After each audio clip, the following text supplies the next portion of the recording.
சுட சுட சாம்பார் சாதம் ரெடி ஆயிடுச்சு. அது மேலே நெய் ஊற்றிக்கலாம். ஈஸி அண்ட் டேஸ்டியான சாம்பார் சாதம் தான் பார்க்க போகிறோம். இது 100 கிராம் டம்ளர்.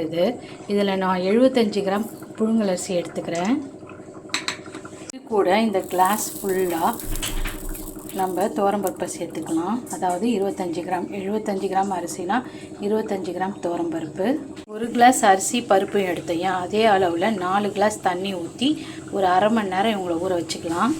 ஊறிக்கிட்டு இருக்க அரிசி பருப்பு கூட சீரகம் 1/4 டீஸ்பூன், ஒரு 5-6 பூண்டு, ஒரு கட்டி பெருங்காயம் போட்டுடலாம்.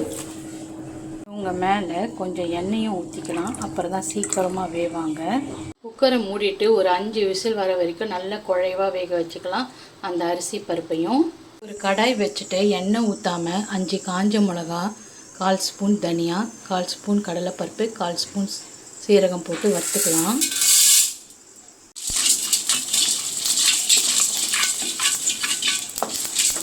வறுத்தாச்சு. உங்களை தனியாக எடுத்து வச்சிடலாம்.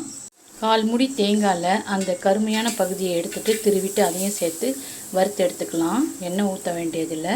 வறுத்தாச்சு. உங்களை தனியாக எடுத்துடலாம். ஒவ்வொரு டிஷ்ஷுக்கு ஒவ்வொரு விதமான எண்ணெய் நம்ம செய்கிறோம். இந்த டிஷ்ஷுக்கு நம்ம இதயத்துக்கு இதமான இதயம் நல்லெண்ணெய் சேர்த்துக்கலாம்.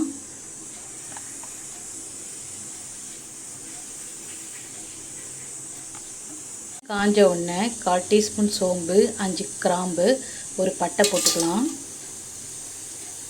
வெங்காயம் குட்டியாக கட் பண்ணி அவங்களையும் சேர்த்துக்கலாம். சின்ன வெங்காயத்தை நல்லா ஃப்ரை பண்ணிக்கலாம். 5 வகையான காய் சேர்த்துக்கலாம். நூக்கல், சௌச்சௌ, கத்திரிக்காய், மாங்காய், கேரட். இவங்க 5 பேரையும் குட்டி குட்டியாக நறுக்கியாச்சு. வதங்கின வெங்காயத்தோடு சேர்த்துக்கலாம். 1 ஸ்பூன் குழம்பு மிளகாத்தூள் போட்டுக்கலாம்.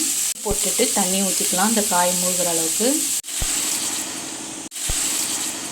10 நிமிஷம் மூடி போட்டு வேக வச்சிடலாம்.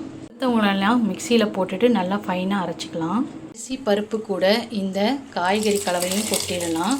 கொட்டிட்டு 3 விசில் போட்டுடலாம். இவங்க கூட ஒரு கைப்பிடி அளவு பட்டாணியும் சேர்த்துக்கலாம்.